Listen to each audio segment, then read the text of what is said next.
6 Markandeya Purana Introduction. Once Gemini, a disciple of sage Veda Vyasa, expressed his curiosity before Markandeya, or Lord. In the great epic Mahabharata, which was created by Veda Vyasa, description of dharma, artha, kama and moksha appears to be intertwined at times, and at other times, it appears to be separate from one another.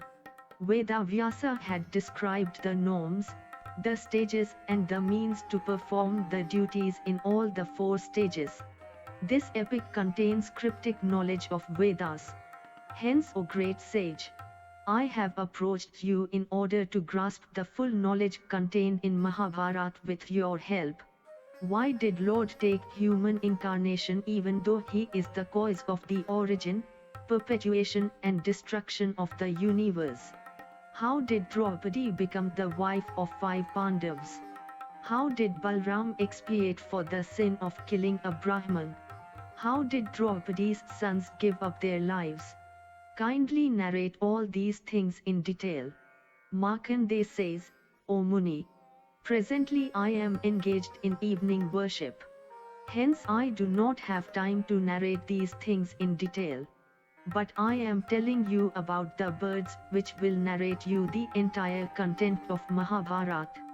Those birds will also remove all your doubts. Sons of the great bird Drona, Pingaksha, Vibodha, Suputra, Sumuk etc. stay in the caves among the hills of Vindhyachal. They are proficient in Vedas. Go and ask them, they will remove all your doubts. Markandeya's words surprised Gemini. To confirm, he asked again, it is surprising that the birds could narrate the content of Mahabharata just like human beings. It is even more surprising that they are proficient in Vedas knowledge, which is even rare to find among humans. Kindly tell me, how did they come to acquire such profound knowledge despite having been born in the form of birds? Why do you call them as the sons of Drona? Markandeya says, long ago, a strange event took place in Nandanvan involving Indra, Devrishi Narada and some of the Apsaras. One day, Indra was enjoying his time in the Nandanvan forest along with his Apsaras. At the same time Narada also arrived there. Indra welcomed and offered him a seat. The Apsaras also greeted Narada. Indra then said, Munivar, tell me what you desire now. If you desire to listen to a song, should I order the Gandharvas, or if you wish to watch the dance, should I order one of my Apsaras, Menka, Ramba, Mishakeshi or Urvashi? Any of these 4 can perform a seducing dance before you. Narada expressed his desire to watch the dance of an Apsara, who was superior in beauty to the other Apsaras. This led to a row among the Apsaras. Each one of them was proud of her beauty and talent. Narada then advised them to test their beauty by breaking sage Durvasa's penance, who was at that time staying on a hilltop. All the Apsaras expressed their inability to perform this task successfully. Only an Apsara named Vapu, driven by her haughtiness, accepted to break the penance of sage Durvasa. Accordingly she reached the hill where Durvasa was staying and began to sing an infatuating song in her sweet voice. Very soon, the song began to show its effect on Durvasa. Attracted by the sweet voice, Durvasa went in search of the origin of the voice and found Vapu singing at a distance. Durvasa understood that the Apsara had come to break his penance. Angrily, he cursed the Apsara that she would take birth in the lineage of the birds for 16 years. She would not bear a child and ultimately would be killed by a weapon to regain her heavenly abode. After saying this, sage Durvasa migrated to Akashganga. Various creations and famous mythological characters. Birth of 4 birds. Markandeya says, In the lineage of the avian king Garuda, there were two brothers Kank and Kandar. One day, Kank visited Kailash Parbat where a demon Vidrayudrup, who was a slave of Kuber, was enjoying privacy with his wife and drinking wine. Seeing Kank, the demon showed his displeasure at his arrival at an improper time. But Kank boldly asserted his right on the mountain as according to him, it belonged to all. The infuriated demon decapitated Kank with his sword. Hearing the news of his brother's killing, Kandar resolved to kill the demon. After performing the last rites of his brother, he also arrived on the mountain where the demon Vidrayudrup was still drinking wine with his wife. The demon lost his temper again. Kandar then challenged the demon to have a fight with him. A fierce battle ensued between them. Ultimately, Kandar killed the demon. The demon's wife Madnika, finding herself in a helpless situation, accepted Kandar as her husband. Thus, Kandar returned to his palace with a newly found wife. Madnika was in fact the daughter of Menka, the Apsara, and could change her guise at will. After marrying Kandar, she took the guise of the bird. The bird Madnika was born as Apsara Vapu in her next birth due to the curse of sage Durvasa. Kandar named her Tarakshi. A Brahman named Mandapal had 4 sons. Drona was the youngest among them and proficient in scriptures, Vedas, etc. Kandar married his daughter, Tarakshi, to Drona. After their marriage, Drona and Tarakshi were spending their time happily. Tarakshi conceived during the same time when the battle of Mahabharata was going on. As destiny would have it, Tarakshi flew over the battlefield where she saw Arjuna and Bhagdat, the king of Pragjotishpur, fighting valiantly against each other.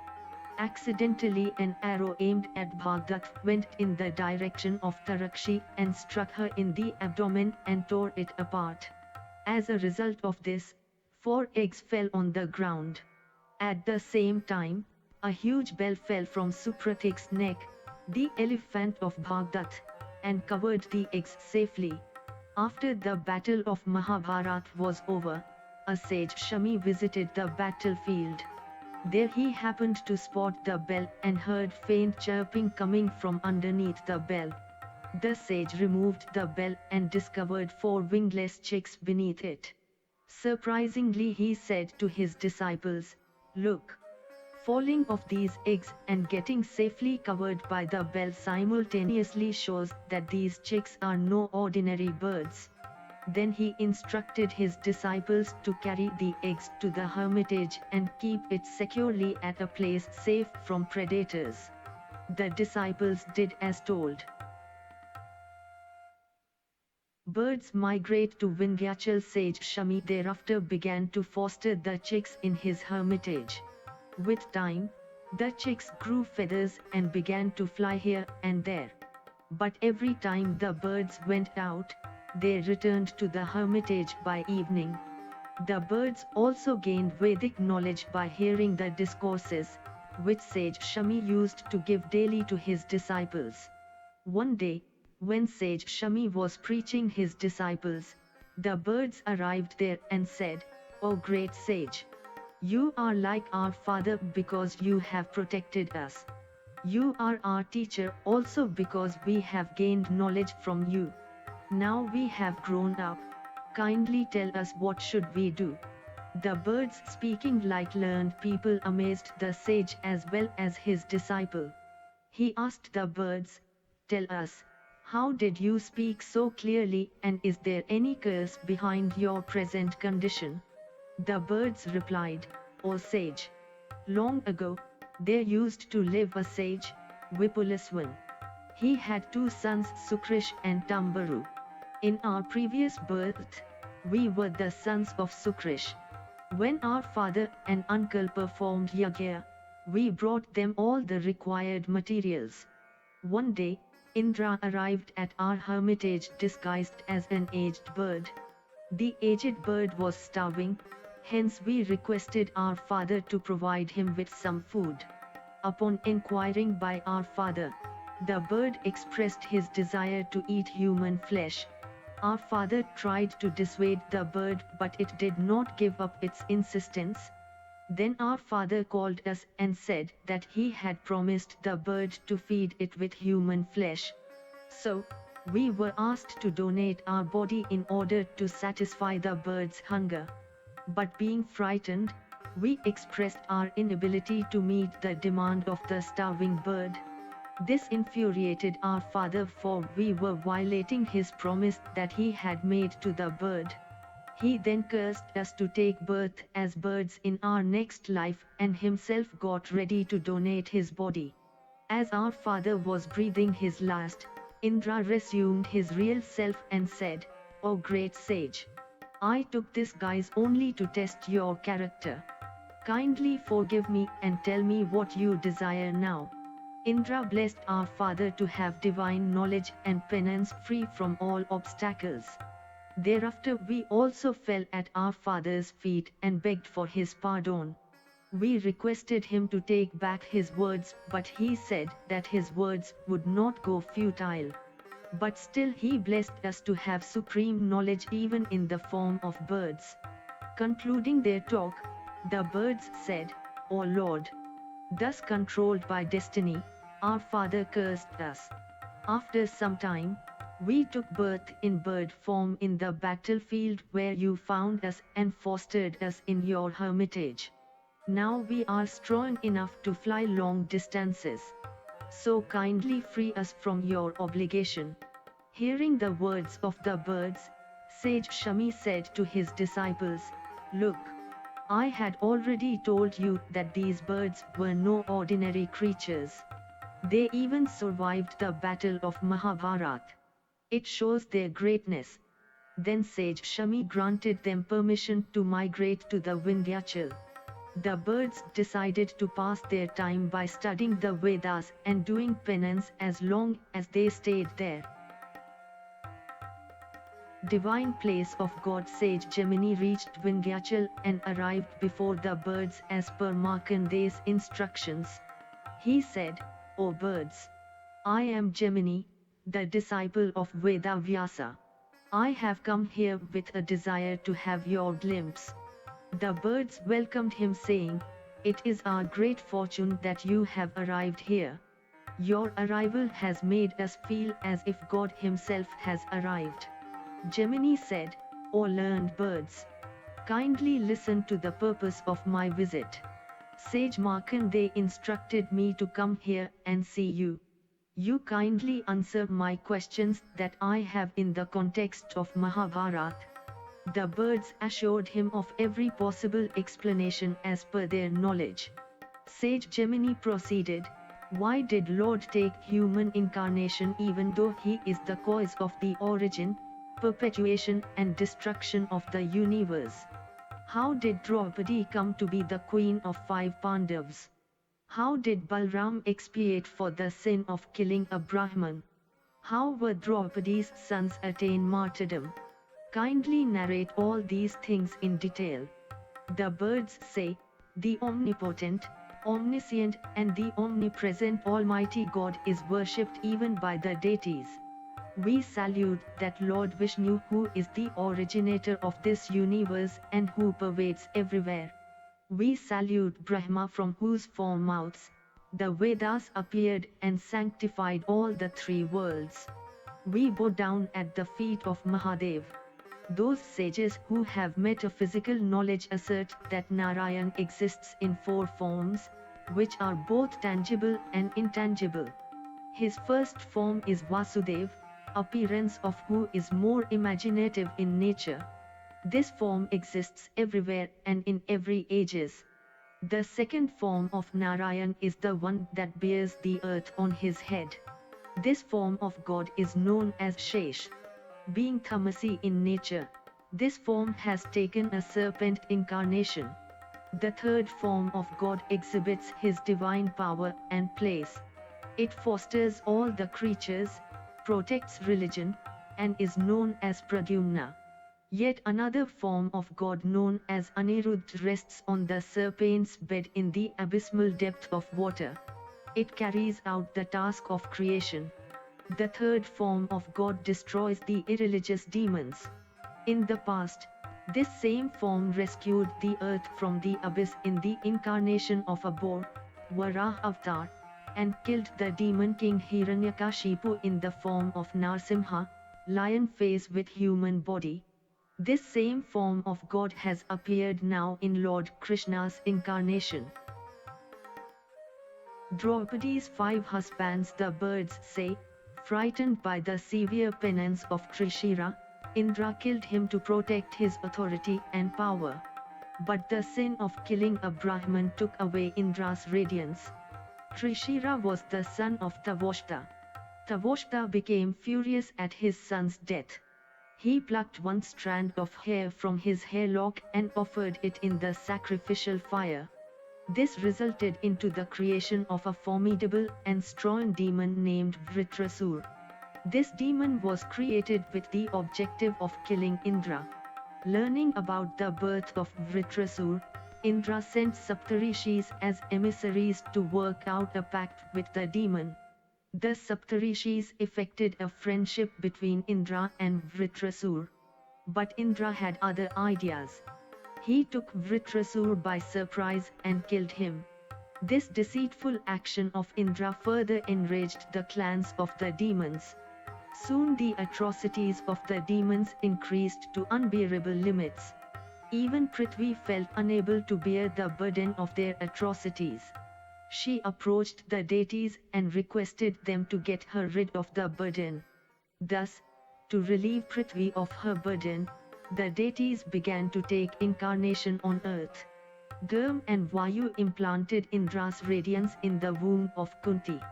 This resulted in the birth of Yudhishthira and Bhima. Then Indra himself produced Arjuna from Kunti.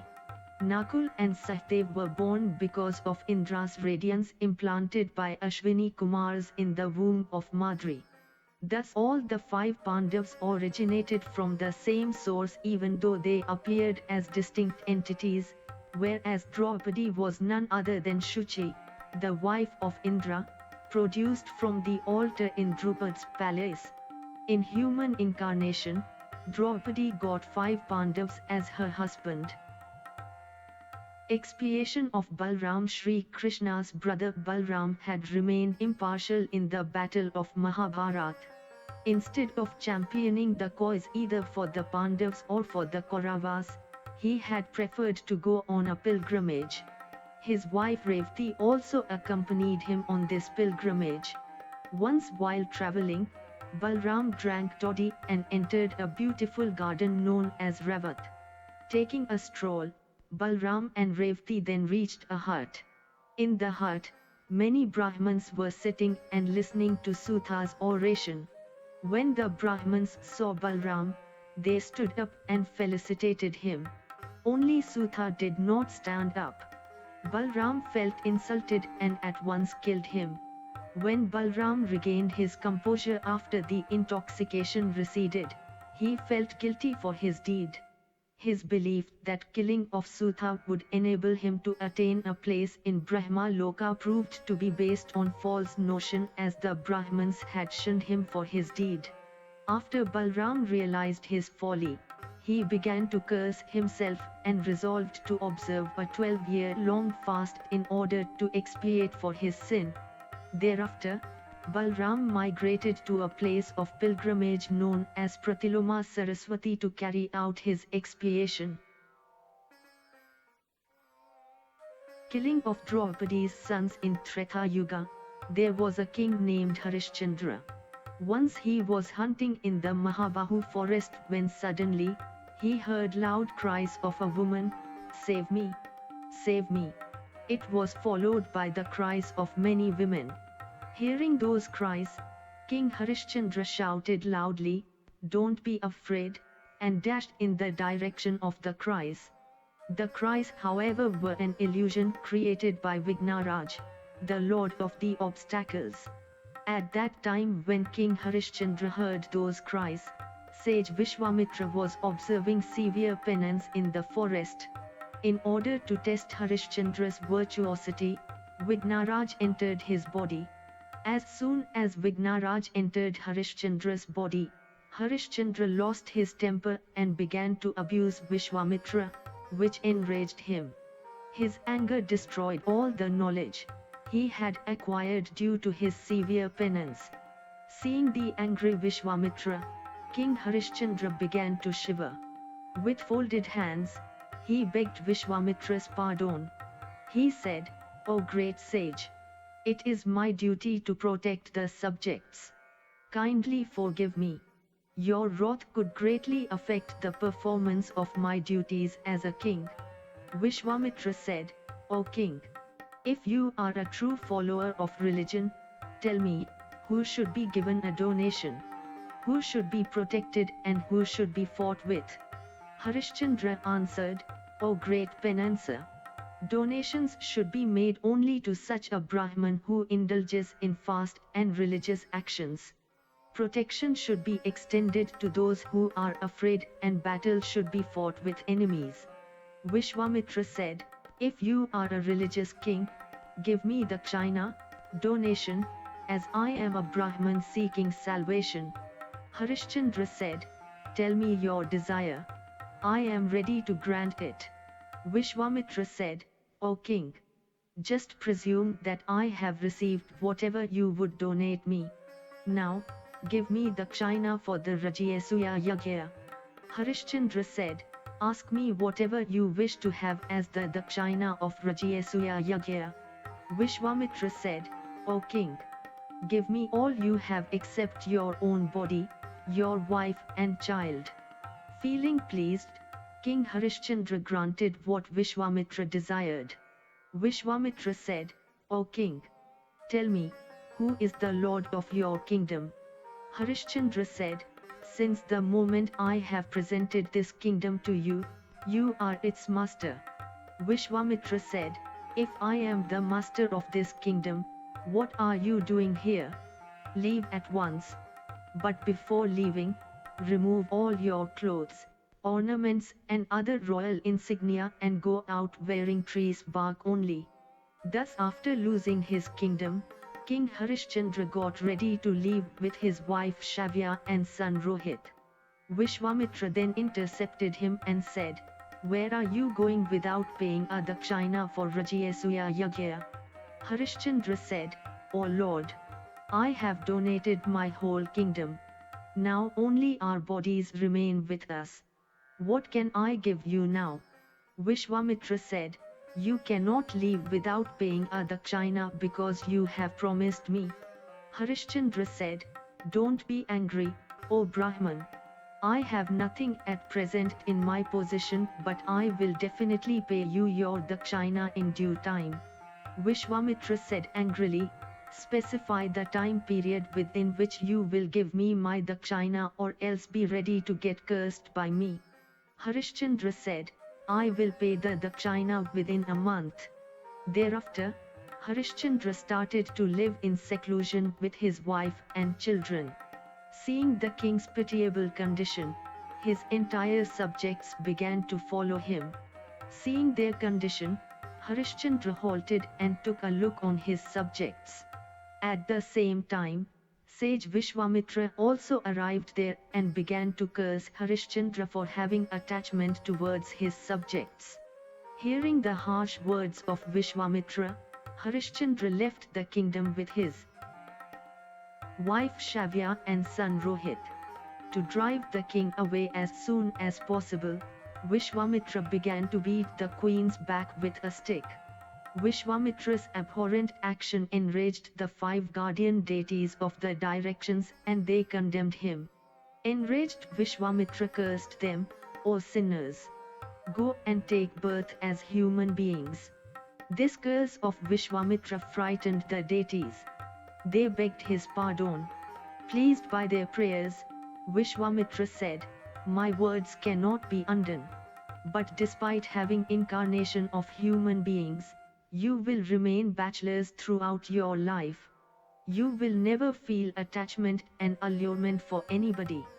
Thus, due to Vishwamitra's curse, those 5 guardian deities took birth as the 5 sons of Draupadi.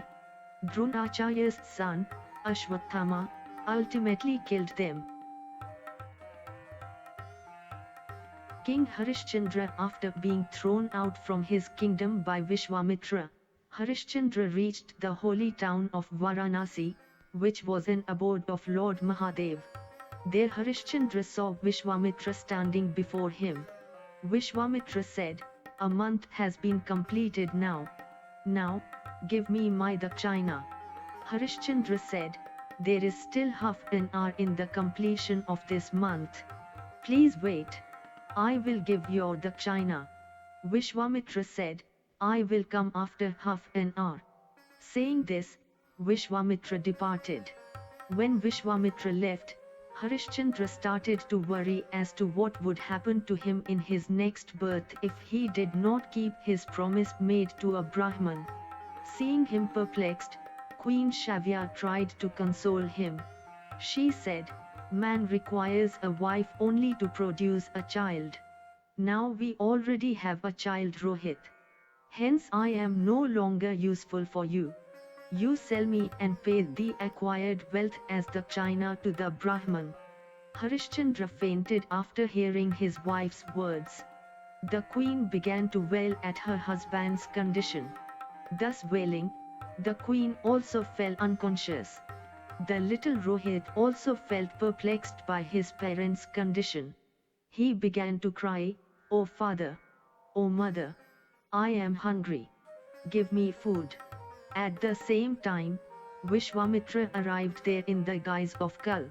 After sprinkling water on Harishchandra's face, he made him conscious and said, "O king! Get up and pay my dakshina. Your sorrows will increase if you do not fulfill your promise." Harishchandra was regaining his consciousness slowly, but seeing Vishwamitra he fainted once again. This further enraged Vishwamitra. He said, "O king!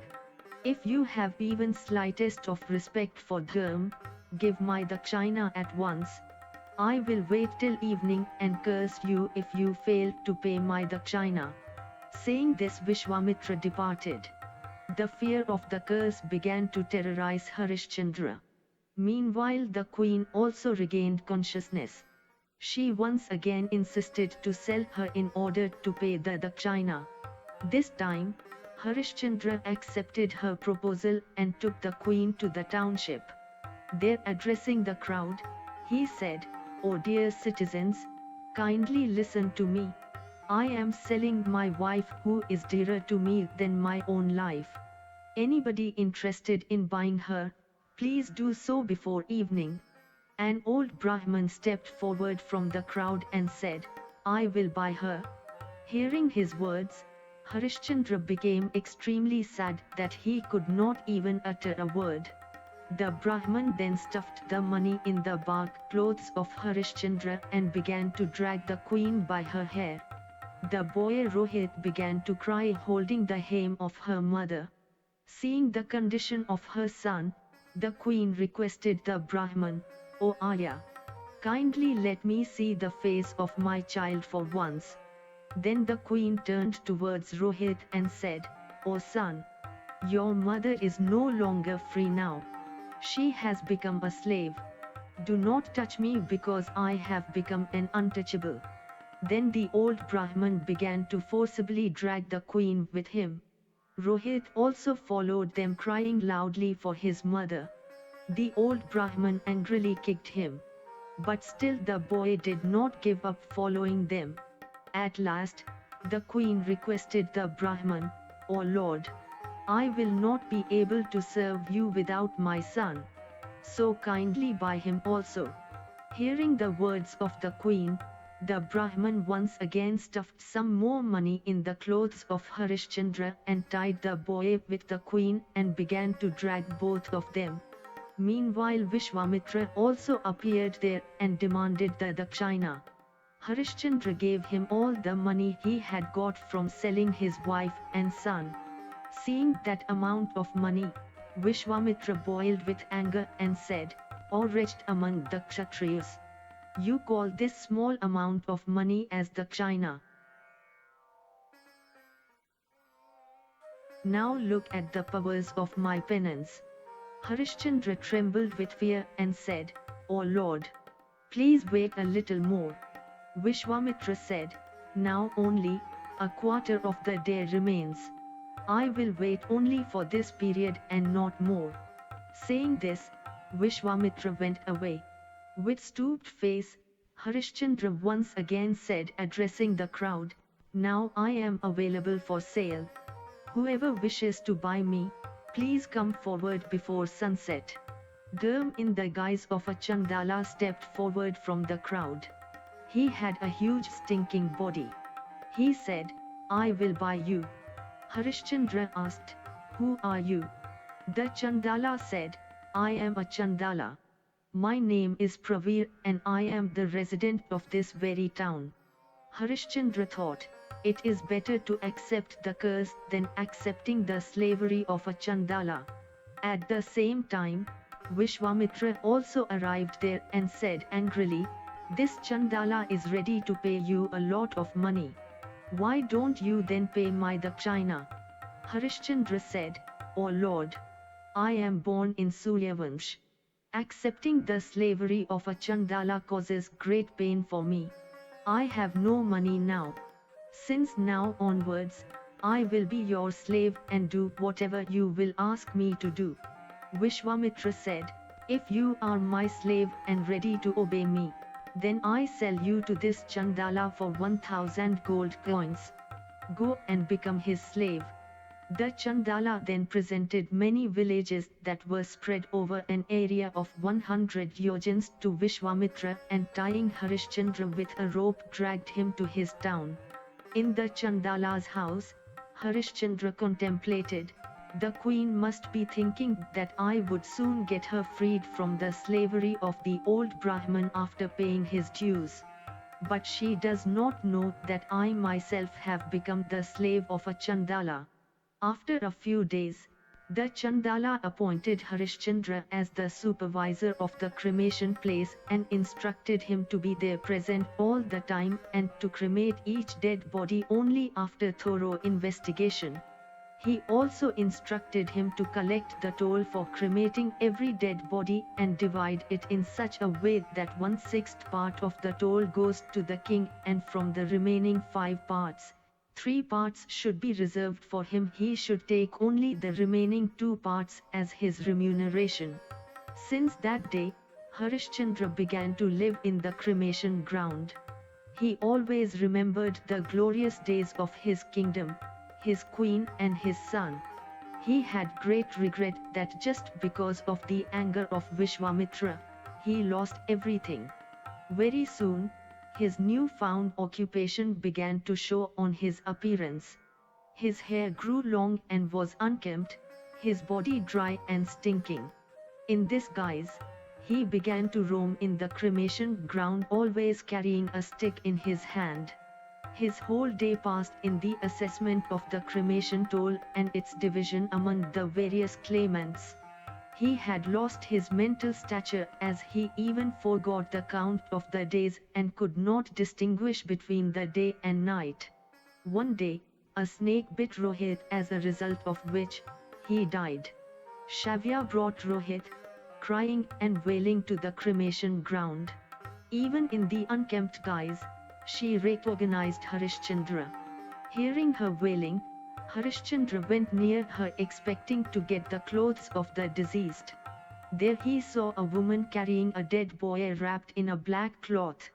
He could not recognize Queen Shavya, but the royal appearance of the boy forced him to think, to which royal family did this unfortunate boy belong to?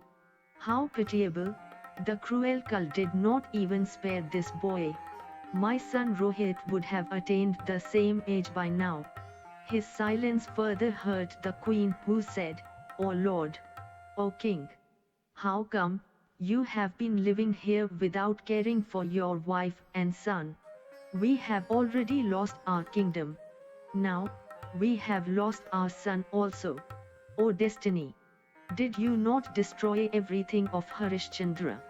Harishchandra began to think who that woman could be and who that dead boy was. Isn't she my wife? Thus recognizing his wife and dead son, Harishchandra began to cry loudly and fainted. The queen, after seeing her husband's condition, fainted too. After some time both of them regained their consciousness. Then the king took the dead boy in his lap and once again fainted. Queen Shavya began to wonder why Harishchandra was staying in the cremation ground. For a moment, she forgot her sorrow and began to look at her fainted husband. Then she noticed the stick in Harishchandra's hand. Usually Chandalas used to carry that kind of stick. She became dejected with the thought that she had become the wife of a Chandala. She then began to curse the destiny and began to wail, embracing King Harishchandra, and said, "O king, I don't know whether I am dreaming or it is a reality. I have lost the power of thinking." Hearing the words of the queen, the king opened his eyes and narrated the whole events that led to his becoming a Chandala. Then the queen narrated her experiences and how their son Rohit died because of snake bite. Harishchandra fell on the ground and began to hug his dead son. He was wailing, "How unfortunate I am that even my wishes are not under my control. Without the permission of the Chandala, I cannot even commit self-immolation.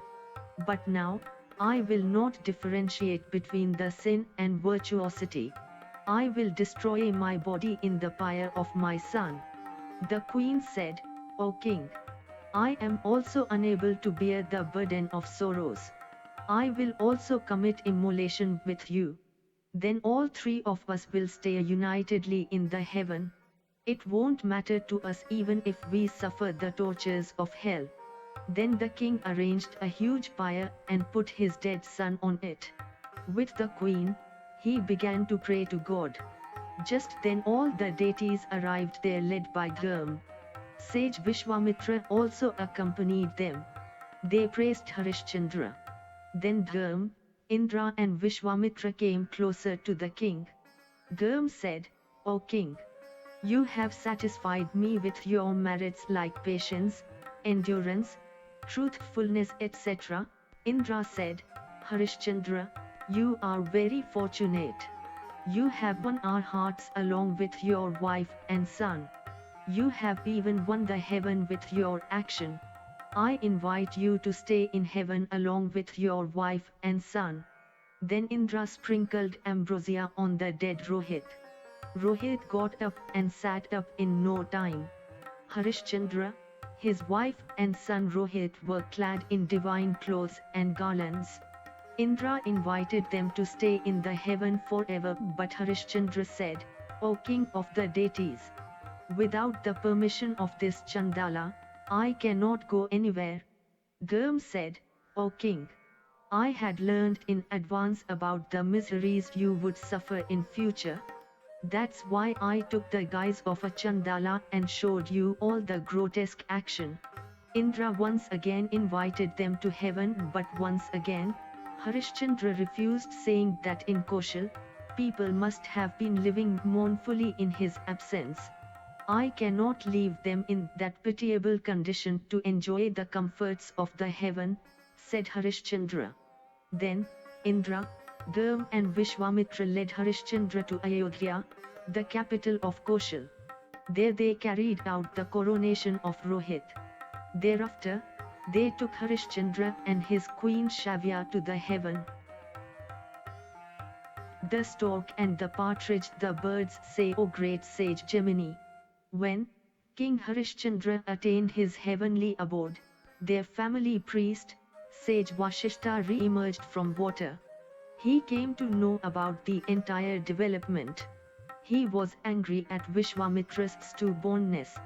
He at once cursed Vishwamitra to become a stork. On the other hand, Vishwamitra cursed Vashishta to become a partridge.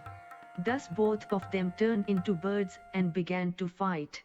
Their fight caused great panic all around. At last, accompanied by the deities, Brahma himself arrived at the scene and dissuaded the birds from fighting. But Brahma could not convince them and they continued to fight. Brahma then destroyed their avian appearances and both the sages regained their original form. Their enmity too ended at the same time. Brahma explained to them that Vishwamitra had not done any harm to Harishchandra. In fact, he had felicitated Harishchandra's ascent to the heaven. Both the sages felt ashamed and they embraced each other before leaving for their respective hermitages. The birds say, "O great sage Gemini." When King Harishchandra attained his heavenly abode, their family priest, sage Vashishta re-emerged from water.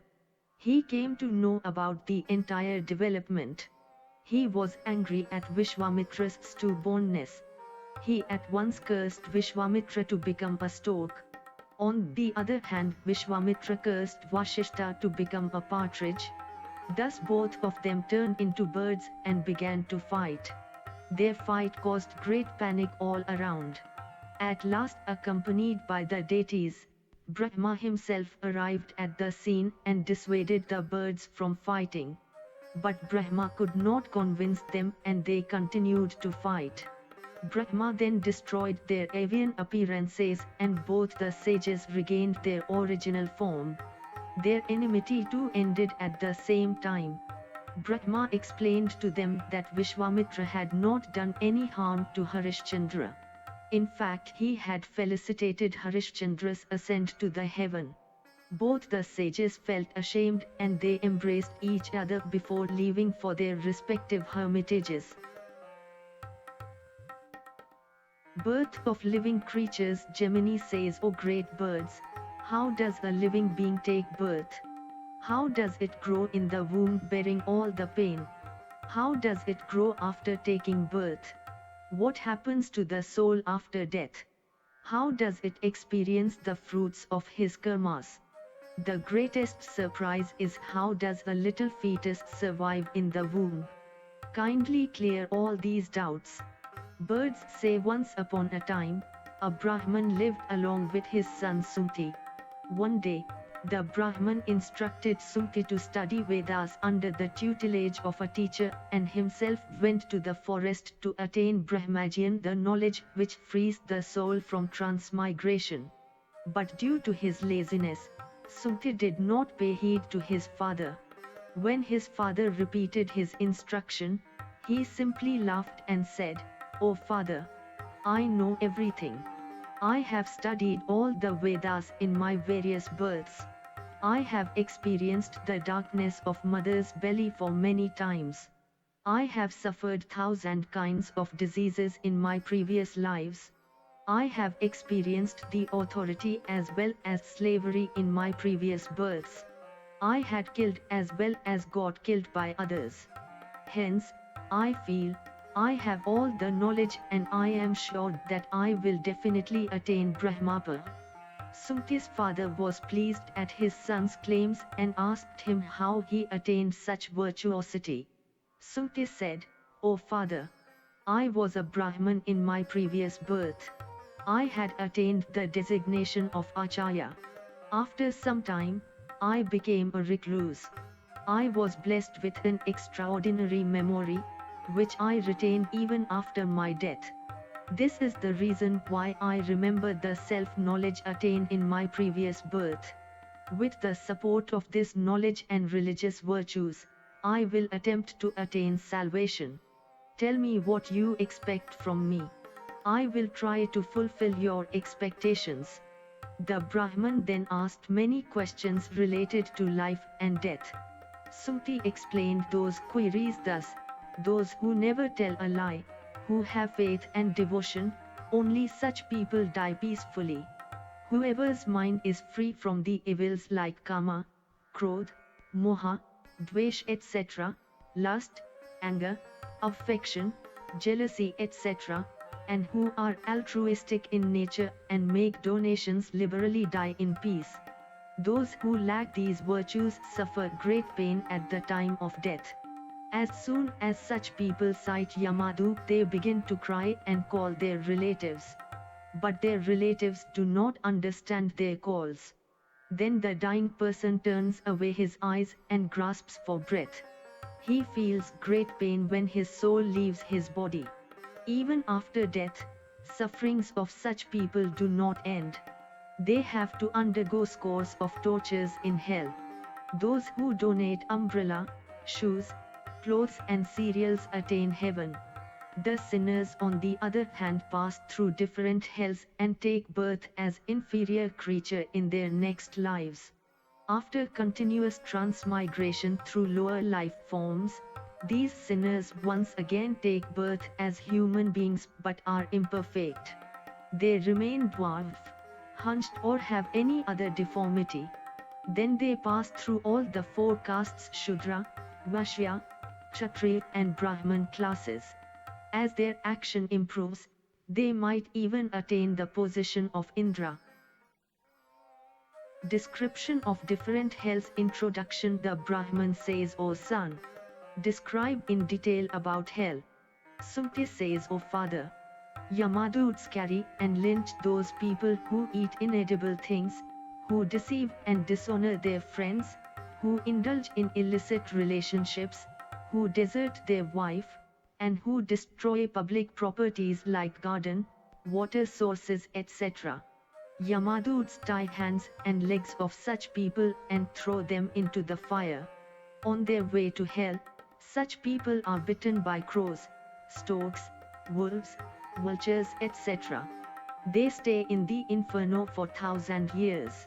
Then they are shifted to another hell named Tama, which is always shrouded in darkness. Sinners who killed the cows and their brothers are thrown into this hell. They panic due to darkness and extreme cold. They get nothing to eat and drink. Moreover, chilling winds aggravates their miseries by making their bones stiff. These sinners then drink their own blood and eat their own flesh. They stay there until all their sins have been attenuated completely.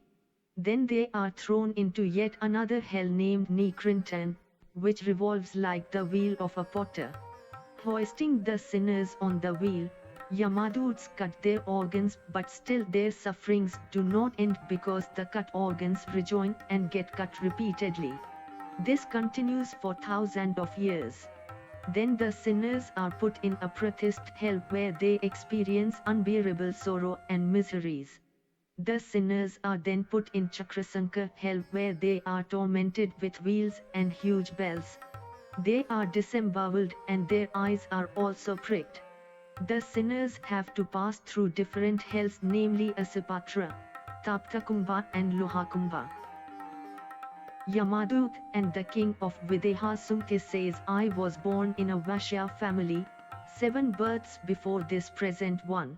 In that birth, I once prevented cows from drinking water. As a result of this sin, I was thrown in the hell named Darun where I spent 100 years without a drop of water. Suddenly one day, cool pleasant wind began to blow. Its cool touch gave some relief to me. I saw that a Yamadoot was guiding a gentle-looking man. Besides me, all the inmates of the hell felt extreme joy by the sight of that gentleman. The gentleman was asking that Yamadoot as to why he was being taken to the hell. From the words of that gentleman, it appeared that he was a renowned scholar. That man was in fact the ruler of a kingdom named Videha and was popular as the fosterer of his subjects. Description of tortures in hell. Thus asked by the gentleman, Yamadoots replied politely, O king, you once deliberately prevented your wife Pivari from conceiving because you were more attracted to your second wife Sushobna. It is because of that action that you have been brought here to undergo severe torture. The religious-minded king said, I am willing to go wherever you want to take me, but before doing that I would like to have answers to my questions. I see many people undergoing severe tortures in this hell. Big and frightening crows prick their eyes. Tell me, for what sin they are facing such tortures? Yamadoot said, O king. Humans suffer or enjoy according to their karmas. The effect of their karmas diminishes in proportion to their sufferings. These crows are pricking the eyes of such people who had seduced other women and deceitfully acquired others' wealth. These people will suffer for the same number of years as their eyes blinked during the leering. These crows prick the tongues of those people who had criticized Vedas, deities, Brahmans and teachers. Those who caused differences between friends, husband-wives, father and sons and relatives, or killed the performer of the yagas are suffering under the saw. Those who insulted their parents and teachers have been thrown in the pit of pus, faces and other excretions with their head down. Those who had food before offering it to the deities, guests, servants, father and elders, fire and birds, stay in a pit of pus.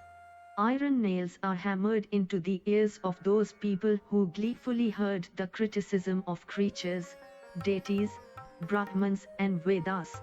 Those who remarried their daughters to another person despite her former husband being alive are cut into pieces and thrown into a saline river. Those who betrayed their friends are tied tightly with a rope. Worms, scorpion, crows and owls then bite their bodies.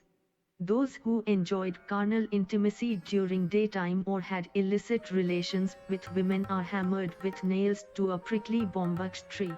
Those who insulted Vedas and fire are thrown from the lofty peaks of mountain. O king. Those who steal gold, those who kill Brahman, those who drink wine and those who rape the wife of their teacher are burnt in fire. Attenuation of sins. Yamaduk says, as a result of accepting money from a degraded person, a Brahman takes birth as an ass. A Brahman who carries out yajna for a degraded person takes birth as worm after undergoing severe sufferings in different types of hell. A person takes birth as an ass or an inferior bird as a result of abusing his parents. A person who does not worship his tutelary god before eating takes birth as a monkey. Traitors take birth as fish. Those who steal cereals take birth as mice.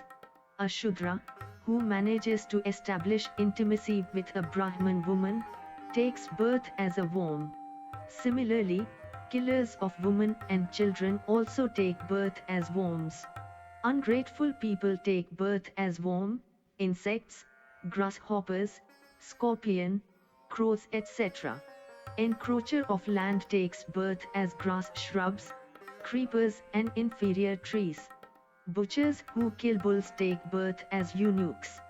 Thus the person has to face the result of his karma according to the gravity of his sins. Sumti says, as Yamaduk began to push the king ahead, all the creatures in hell gave a loud cry, "O king! Please stay here for few more moments. The wind that blows towards us after touching your body gives us immense joy. This wind has ended our sufferings and pains. Have pity on us." The king asked the Yamadut, "Why are these people so joyous by my presence?" Yamadut said, "O king! Initially, you used to sustain your body by the leftovers of the deities, ancestors, guests and ascetics. This is the reason why the wind that blows touching your body causing such pleasure to these people." The king said, "If I can eliminate the sufferings of these sinners merely by standing here, I will definitely stay here." Yamadut said, "No, you cannot stay here. It is a place for the sinners only. Come with us. You will have to enjoy the pleasure of your pious action." The king said, "No, I will not go anywhere leaving these poor people in this pitiable condition." Yamadut said, "O king! Look, Gurm and Indra have themselves arrived to escort you to the heaven." Gurm said, "O king! You have worshipped me. Hence follow me to the heaven." The king replied, "No, I will not go anywhere leaving these thousands of people in the hell." Indra said, everyone has to taste the fruits of his karmas. You cannot help them. The king said, O Indra, tell me, how virtuous was I in my previous life? Garm said, though your pious actions are fathomless, be sure that their significance are not much than drops of water in an ocean, the stars in the sky. The kindness you have shown towards these sinners has further enhanced your virtuosity. The king said, if it is so, may all these people be released from their sufferings by the virtue of my good karmas. Indra said, O king, by your words, your pious action has increased like the height of the mountain, and these sinners have also been released from their sufferings. Famous mythological characters being just and birth of Durvasa, Dattatreya, Chandrama Brahman says, O son, tell me, what should I do now? Sumti says, now, you should become a vanprasthi and lead a life of a bhikshu by having control over your senses. You will attain that rare yoga, which helps a man to unite with the Almighty after freeing him from the cycles of birth, death and rebirth. Brahman says, O son, now explain to me about this yoga, which bestows liberation to a man. Sumti says, I am now describing to you the same text related with yoga that was once narrated by Dattatreya to Alaka. The Brahman asked Sumti who was Dattatreya's father. How did he acquire the knowledge of yoga? Who was Alaka? Sumti says, in ancient Pratistampur, modern Patan, there lived a Brahman. He was inflicted by leprosy because of the sins he had committed in his previous birth. The Brahman was very short-tempered and used to scoff at his wife frequently. But his wife was very chaste in character and worshipped him like a deity. One day, the Brahman ordered his wife to carry him to the prostitute's house, as he had become too weak and feeble. Being chaste, the wife collected some money and began to carry the Brahman on her shoulders to the home of the prostitute. On their way, they reached a place where sage Mandavya was hanged but still was alive. In the darkness, the woman could not see the things clearly, and the Brahman who was riding her shoulders happened to touch the sage. The sage cursed angrily that whoever had touched him would die before sunrise. Hearing the words of the sage, the Brahman's wife thundered that there would be no sunrise tomorrow.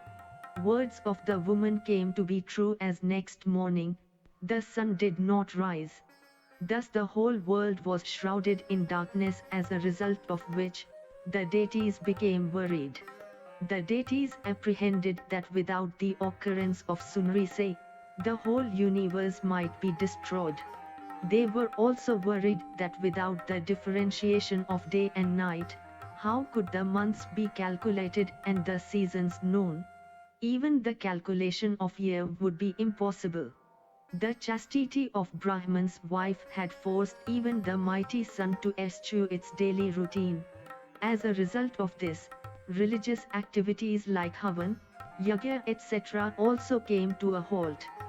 Seeing them perplexed, Brahma advised the deities to eulogize Ansuya, the wife of sage Atri. All the deities then pleased Ansuya, who assured them to convince the wife of the Brahman to retract her words. After that, Ansuya reached the Brahman's hut and said to his wife, O fortunate one! May you always serve your husband with full dedication. A chaste woman enjoys half the virtues of her husband, which he earns by his religious activities. Brahmini said, I am blessed today that the deities have at last glanced at me. Now, tell me, what should I do? Ansuya said, O Sadhvi! In the absence of the day, all the religious activities have ceased to exist. The world is on the verge of extinction. Only your wish can protect the world from imminent calamity. Hence, be pleased now and allow the sun to rise as usual. Brahmini said, O fortunate one! Sage Mandavya had cursed that my husband would die with Sunrise. I cannot afford to lose my husband. Ansuya said, "Don't worry, O chaste woman. I will resurrect your husband. So, kindly allow the sun to rise now." Then, Ansuya invoked the sun by offering water as an oblation. However, the leper-inflicted Brahman died as soon as the sun rose. Then by the powers of her penance, Ansuya resurrected the Brahman and transformed him into a disease-free handsome young man. She also blessed the couple to live for 100 years. The deities were pleased with Ansuya and asked her to seek a boon. Ansuya expressed her desire to give birth to the trinity of Brahma, Vishnu and Mahesh as her sons. The trinity blessed her with this boon. In due course of time, Brahma, Vishnu and Mahesh took birth as Chandrama, Dattatreya and Durvasa from Ansuya. Dattatreya preaches Kartavirya. Arjuna Sumte says, "O father." After the demise of Kartavirya, his ministers and priests decided to crown his son Arjuna as their new king. But Arjuna refused, saying that he would not become the king unless and until he had attained the status of a yogi. Sage Garg then advised Arjuna to worship Dattatreya, who had helped the deities to reunite after the defeat of the demons. Afterwards, Arjuna migrated to Dattatreya's hermitage and began to worship and serve him. Pleased by his penance and service, Dattatreya asked Arjuna to seek a boon. Arjuna said, "O Lord, kindly bless me with such a power, which enables me to perform my duties as a king in a just manner. May nobody match me in war, and may I have 1,000 arms. I wish to get killed only by such a person who is more virtuous than me, and may I guide the people towards the right path. May nobody in my kingdom remain poor, and may my devotion for your lotus feet be eternal." Dattatreya said, "O son, all of your wishes shall come true. With my blessings, you shall rule over all the 4 directions." Then, Dattatreya crowned Arjuna as the king. Large number of people witnessed his crowning ceremony. Soon after becoming the king, Kartavirya Arjuna ordered that nobody in his kingdom should wield a weapon except him. Kuvalya Shiva and the horse Kuvalya Sumte says, "O father, now listen to the tale of a Brahman named Alaka. Long ago, there lived a king named Shatrujit who had a meritorious son, Ritudhvaj. Prince Ritudhvaj had many friends with whom he used to play with. In course of time, 2 sons of Ashwatar, the king of Nagas, became his friends in the guise of Brahman boys. Both of them were young and good-looking. Both of them used to pass the entire day in the company of Ritudhvaj. They would return to their abode in Patal Loka only at night. On being inquired by their father, they revealed the reason about their late arrival at home. They said, "O father, up there on the land, there is a prince named Ritudhvaj. He is the son of King Shatrujit. He is very handsome, gentle, brave, truthful, knowledgeous and meritorious. We enjoy his company." Ashwatar said, "Prince Ritudhvaj is really blessed, for even the meritorious people like you praise him. But have you done anything to make him happy?" His sons asked, "What can we do for his pleasure? We find ourselves incapable of pleasing such a person whose riches are even rare for Patal Loka." Ashwatar said, "Even then, I wish to hear about the characteristics of your new friend." The sons said, "O father, once the prince narrated us the tale, we are going to relate it now. A Brahman named Galav lived in King Shatrujit's kingdom. One day, he arrived in the court of the king riding on a horse and said, 'O king, for the past many months, a wretched demon has been tormenting me and causing severe disturbances in my daily rituals. He is capable of taking any guise at will. Disguising as an elephant, lion, tiger, wolf and many other wild animals, he terrorizes me. It has become very difficult for me to do my meditation. One day in my frustration, I let out a deep sigh. As soon as I did so, this divine horse descended from the sky.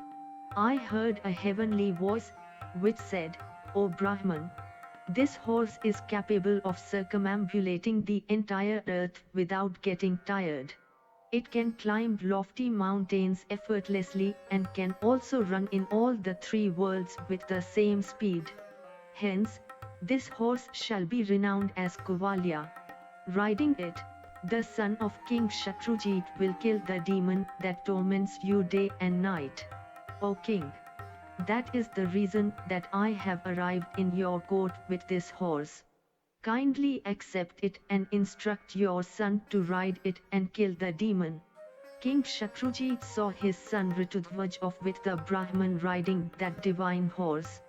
Kuvalya goes to Patal Loka, killing of demon Patal Ketu and marriage with Madalsa. Prince Ritudhwaj stayed in the hermitage of sage Galav and helped him to perform his yagyas without any problem by clearing all the minor obstacles.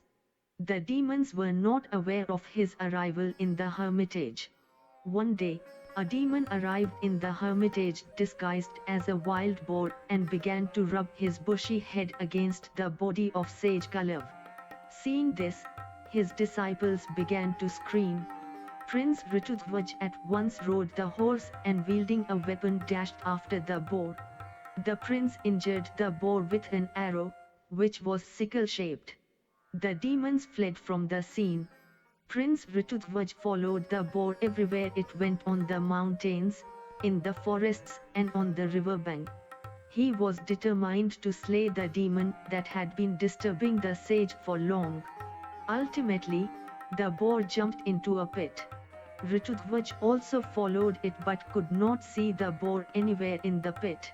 Instead he saw a beautiful town which could have matched even the abode of Indra. He entered the town where he saw an extremely pretty girl who was walking briskly. Ritudhwaj tried to know about her destination but she ignored him and climbed the stairs of a palace. Ritudhwaj also followed her and in the palace, he saw a beautiful girl sitting on a bedstead. As soon as the girl saw him, she fainted. Her beauty attracted even Ritudhwaj. He assured her that there was nothing to be afraid about. Then the same girl whom Ritudhwaj had sighted earlier came there and began to fan the fainted lady.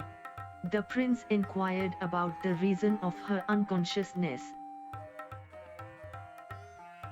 But the girl did not say anything.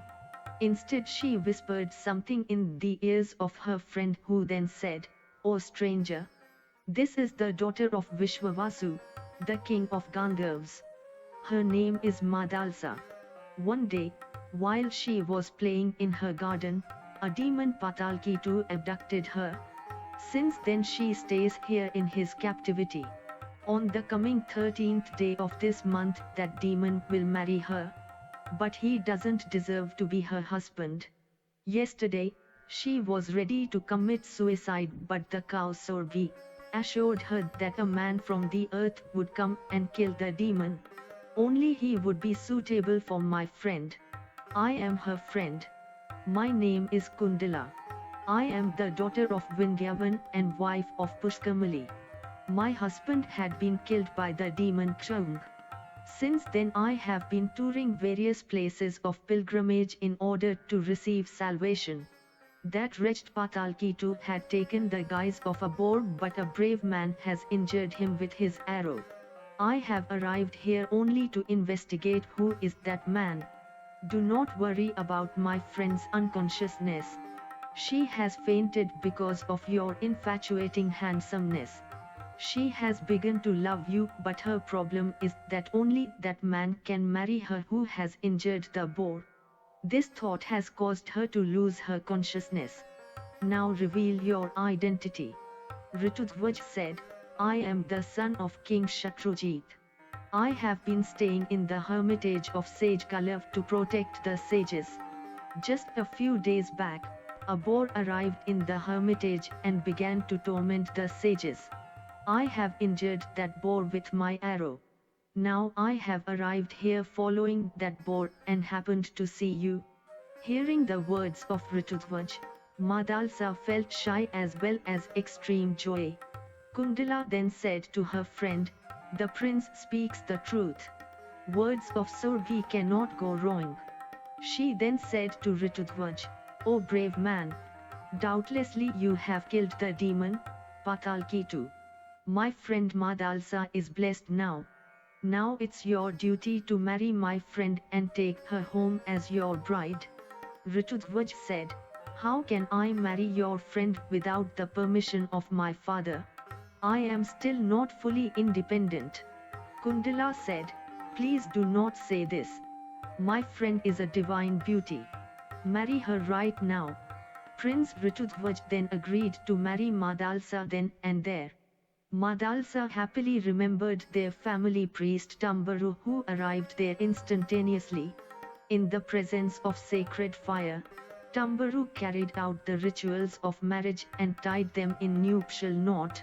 Thereafter, blessing the newly-wed couple, Tambaru and Kundala took to their respective paths. On the other hand, when Ritudhwaj and Madalsa started off riding the horse, Kuvalya, demons' army surrounded them. A fierce battle followed. In no time, Prince Ritudhwaj slayed the entire army and reached his kingdom. There he narrated the whole incident to his father Shatrujit. King Shatrujit felt very much pleased by the prowess of his son and blessed them heartily. Thereafter, Ritudhwaj came to his palace with his wife Madalsa. They then began to live happily. If you enjoyed this audiobook, please like and subscribe to be notified of when new audiobooks are uploaded. Thank you for listening and learning. Shanti.